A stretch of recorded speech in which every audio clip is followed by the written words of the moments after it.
وَمَن يَتَوَكَّلْ عَلَى اللَّهِ فَهُوَ حَسْبُهُ، اور جو اللہ پر بھروسہ کرے اللہ اس کے لیے کافی ہو جاتا ہے، اس کی ضروریات کا وہ خود کفیل ہوتا ہے، اور اس کے کام اس کے ذمہ کرم پہ ہوتے ہیں، کو ہو کے دیکھے اس کا۔ تو جو اللہ سے ڈرے اللہ اس کے لیے راستے بناتا ہے۔ حضرت عوف بن مالک رضی اللہ تعالی عنہ الاشجعی حضور کی خدمت میں حاضر ہوئے اور عرض گزار ہوئے کہ میرا بیٹا سالم مشرکین کی قید میں ہے اور میں فاقوں کی حالت میں ہوں، تو فرمایا آل محمد کے پاس ایک سیر جو ہیں، بس اس کے علاوہ ہمارے پاس بھی کھانے کے لیے دنیاوی اسباب نہیں ہیں۔ کہا صبر کرو اور اللہ سے ڈرو، اور لا حول ولا قوت الا باللہ کثرت کے ساتھ پڑھو۔ یہ ایسا وظیفہ ہے، ایک حدیث پاک میں آتا ہے کہ یہ 99 بیماریوں کا علاج ہے، اس میں سب سے کم درجے کی بیماری ہم اور غم ہے، یہ دکھوں کا مداوع ہے، مشکلات کا علاج ہے، اور یہ وظیفہ میرے حضور نے بتایا۔ حضرت ابو ذر غفاری رضی اللہ تعالیٰ عنہ کو حضور نے 5 چیزیں بتائی تھی، ان میں سے 5ویں چیز یہ تھی کہ ابو ذر کثرت کے ساتھ لا حول ولا قوت الا باللہ پڑھا کرو۔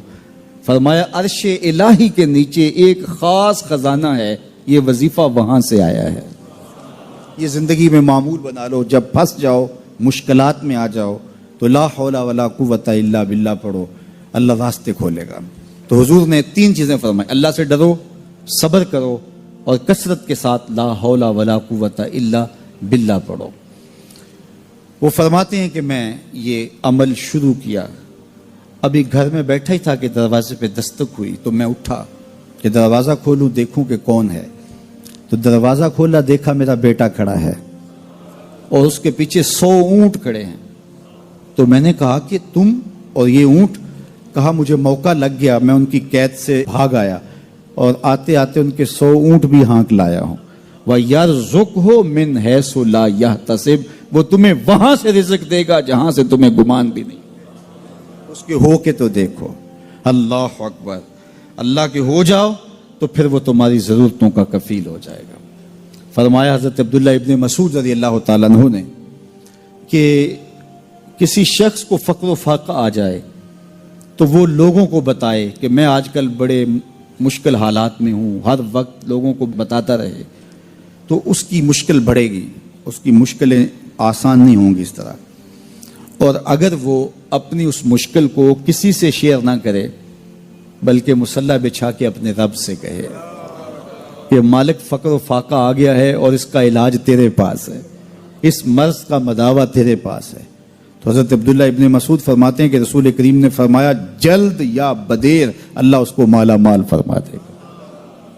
یہ بھی کبھی کر کے دیکھو، مشکل آ جائے، فاقہ آ جائے، مصیبت آ جائے، کسی سے نہ کہو، صرف اپنے رب سے کہو، پھر دیکھنا اس کی کرم نوازیوں کا می کیسے برستا ہے۔ فرمایا اللہ پر بھروسہ کرنے کا جو حق ہے اگر وہ تم ادا کر دو، وہ تمہیں ایسے رزق عطا کرے جیسے پرندوں کو عطا کرتا۔ ہم تو دکان پہ جانا ہوتا ہے، فیکٹری میں جانا ہوتا ہے، ہم اپنے کاروبار پہ جانا ہوتا ہے، نوکری پہ جانا ہوتا ہے، مزدوری پہ جانا ہوتا ہے، ہمیں پتہ ہے کہاں آج صبح جانا ہے، لیکن پرندوں کو کوئی پتہ نہیں ہوتا کہاں جانا ہے، راس المال بھی نہیں ہوتا، لیکن صبح نکلتے ہیں، شام کو کبھی بھی خالی پیٹ نہیں آئے۔ بن توکل پنچھی اڑ دے، خرچ نہ پلے زیرا ہو۔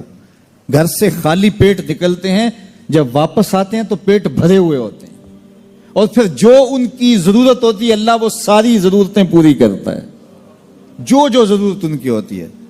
یہ شیر کتنا گوشت کھاتا ہے اللہ روز اسے دیتا ہے، یہ ہنس روزانہ سچے موتی کھاتے ہیں، اور آپ مارکیٹ میں لینے جائیں لاکھوں روپے لگا کے تولے ماشے کے حساب سے آپ خریدتے ہیں، پھر بھی آپ کو یقین نہیں ہوتا کہ یہ سچے ہیں یا 2 نمبر ہیں۔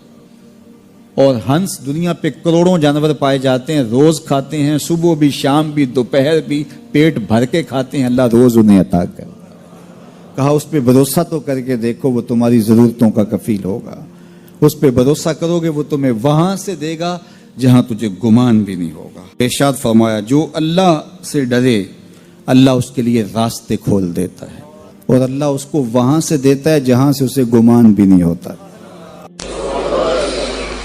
حضور نبی رحمت صلی اللہ علیہ وسلم نے ارشاد فرمایا 4 اشخاص ایسے ہیں جن کو جنت میں جانے سے کوئی چیز نہیں روک سکتی، اور فرمایا اگر لوگوں کے سست پڑ جانے کا اندیشہ نہ ہو تو اے عمر میں تجھ کو کہوں کہ یہ بات گلی اور بازاروں میں لوگوں کو بتا دو۔ اور پھر حضور نے ان 4 اشخاص کا تذکرہ کیا۔ ایک وہ شخص جو والدین کے ساتھ حسن سلوک کرتا ہے، دوسرا وہ شخص جس کی اولاد زیادہ ہے ذرائع آمدنی تھوڑے ہیں لیکن وہ اپنی اولاد کے پیٹ میں لقمہ حرام نہیں جانے دیتا۔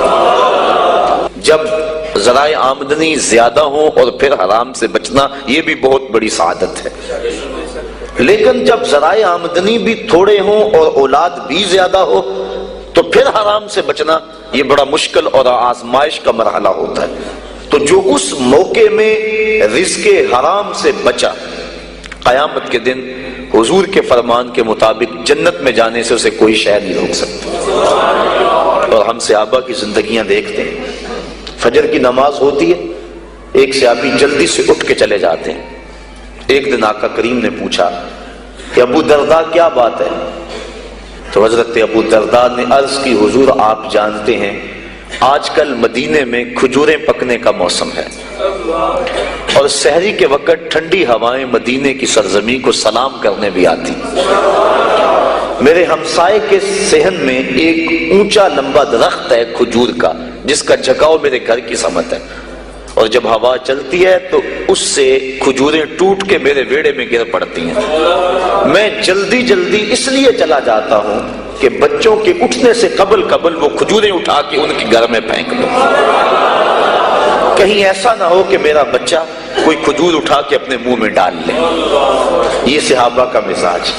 اور ہماری سڑک سے گنے کی ٹرالی گزر کر تو دیکھیں، ہم بچے کو شاباش دیتے ہیں کہ بڑا دلیر نکلا ہے۔ جس کو آج آپ حوصلہ افزائی کر رہے ہیں کل بڑا ہو کے ڈاکو بنے گا، کل بڑا ہو کے راہزن اور لٹیرا بنے گا۔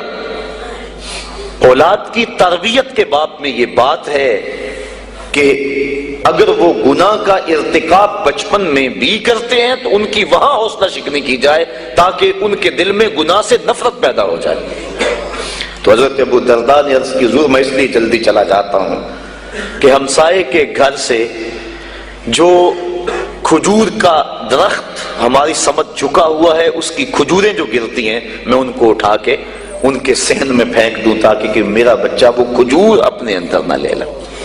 اور آپ جانتے ہیں کہ حضرت امام حسین رضی اللہ تعالیٰ عنہ مسجد نبوی میں آئے، صدقے کی کھجوروں کا ڈھیر لگا ہوا تھا، بچے تھے، ایک کھجور اٹھا کے انہوں نے اپنے منہ میں ڈال لی۔